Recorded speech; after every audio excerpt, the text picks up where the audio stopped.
یکی از نگرانی‌های ورزشکارا اینه که بدونن آیا کاری که دارن انجام میدن اونا رو به هدفشون نزدیک میکنه یا نه. سلام، من اصلا رضایی هستم و توی این ویدیو یاد میگیریم که چطوری تو ورزش بدنسازی ست‌ها و تکرارها رو واسه رسیدن به اهداف مختلف دستکاری کنیم. همینطور در این مورد هم صحبت میکنیم که آیا وزن زدن واسه افرادی که میخوان کاهش وزن داشته باشن هم میتونه مفید و موثر باشه. تا میریم که ویدیو رو شروع کنیم، اول مطمئن شه که منو سابسکرایب داری که ویدیوهای بعدیمو از دست ندی. اگه مبتدی هستی، یعنی سابقه تمرینی خاصی تو کار با وزن نداری، مهم نیست که چه هدفی داری. باید سعی کنی با تکرارهای بالا، مثلا بین 10 تا 15 تکرار تمرین کنی تا زمان بیشتری رو در حین انجام حرکت باشی و بتونی درک بهتری از تکنیک پیدا کنی. همینطور توی این بازه تکرار نمیتونی وزنه خیلی سنگین بلند کنی و این بهت زمان بیشتری واسه پیدا کردن سازگاری‌های عصبی عضلانی میده و ریسک آسیب و پایین میاره. رفته هرچی تجربه تو ورزش و کار با وزن بیشتر بشه، میتونی وزنه‌های سنگین تری رو بلند کنی، چون دیگه میدونی که تکنیک حرکات خوب بلدی. و وقتی که دنبال افزایش قدرتی، یعنی هدف تولید حداکثر نیروی ممکن واسه جابجایی بارای سنگینه، پس تکرارا کم میشن، چون بلند کردن وزنه‌های سنگین سخته و شدت تمرین رو بالا میبره و ماهیچه‌ها رو زود خسته میکنه. پس تکرار و شدت با هم رابطه معکوس دارن، یعنی با افزایش شدت تمرین باید تکرارها رو کم کرد. پس تو فاز قدرت میتونیم حدود 4 تا 6 تا ست داشته باشیم و هر ست 1 تا 5 تکرار انجام بدیم و باید توی این بازه تکراری از 85 تا 100% ظرفیت توانیمون استفاده کنیم. به همین دلیل بین ستامون چیزی حدود 3 تا 6 دقیقه میتونیم استراحت کنیم که تو ست بعدی بتونیم دوباره از همه ظرفیت و تواناییمون استفاده کنیم. اما وقتی هدف هایپرتروفی یا حجم عضلانیه، نیاز داریم که عضلاتمون زمان بیشتری تحت فشار نگه داریم، اما نه انقدر زیاد که مجبور بشیم وزن رو خیلی کم کنیم. پس بین 6 تا 12 تکرار رو برای 3 تا 5 ست میتونیم حرکاتمون رو انجام بدیم و به چیزی حدود 60 تا 90 ثانیه استراحت بین ست نیاز داریم. تو هایپرتروفی باید سعی کنیم که بین 85 تا 75% از 100% ظرفیت توانیمون استفاده کنیم که جلوتر بهت میگم چجوری این درصدا رو حساب کنی. وقتی هم که هدفت استقامت عضلانیه، یعنی میخوای خودتو تو زمان زیادی تحت فشار نگه داری، پس حرکات رو بالای 12 تکرار انجام میدیم و ست‌ها به 2 تا 4 ست کاهش پیدا میکنه و استراحت بین ستمون رو هم زیر 60 ثانیه نگه میداریم. همینطور کمتر از 75% از 100% توانمون رو واسه اجرای حرکات میذاریم.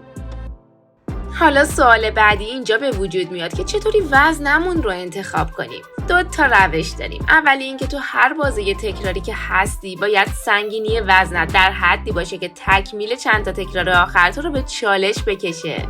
مثلا اگه قراره 20 تکرار اجرا کنی، نباید وزنت انقدر سبک باشه که تموم کردن این 20 تکرار واسط خیلی ساده باشه. مثلا باید انجام 5 تکرار آخر یکم واسط سخت باشه. اینجوری میتونی وزنه رو با آزمون و خطا پیدا کنی. یعنی اگه ست اولو با وزنه‌ای زدی که خیلی راحت تکرار رو تموم کردی، ست دوم وزنه سنگین تری رو انتخاب کن و این کارو انقدر ادامه بده تا وزنه‌ای که تو رو توی چند تکرار آخر به چالش میکشه رو پیدا کنی.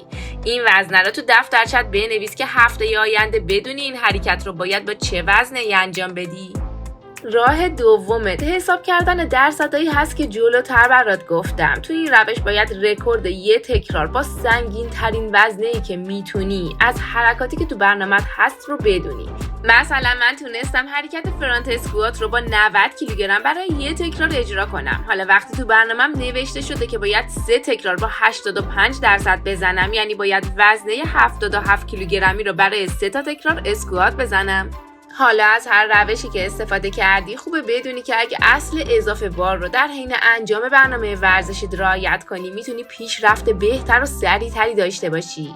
یعنی سعی کنی که تمرینتو چالش برانگیزتر کنی. به طور مثال اگه تو برنامه‌ت اومده که 4 تا ست 8 تکرار پرس سرشونه با یه دمبل 5 کیلویی بزنی، بهتره بعد از 1-2 هفته سعی کنی که ست آخر پرس سرشونت رو برای 12 تکرار اجرا کنی و بعد از 2 تا 3 هفته سعی کنی که کل 4 ستت رو به 12 تا تکرار افزایش بدی. اگه موفق شدی میتونی هفته‌های بعدی تکرارات رو به همون 8 تکرار کاهش بدی و وزنت رو یک کوچولو سنگین تر کنی. به این اصل اضافه بار یا افزایش تدریجی وزنه میگن و این روند رو میتونی دوباره با وزنه جدید هم تکرار کنی.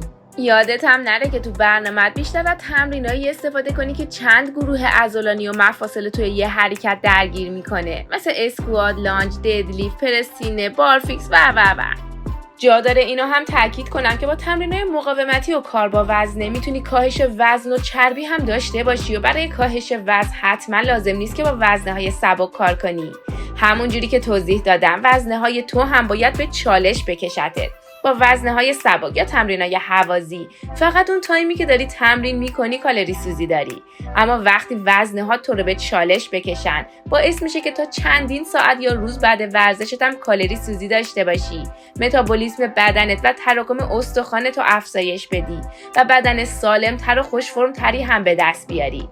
روند حجم گرفتن عضلات و گنده شدن یه روند کند و یه راه خیلی طولانی و سخته و چیزی نیست که بتونی به آسونی به دستش بیاری که بخوای خرافات گنده شدن با تمرین با وزنه رو باور کنی.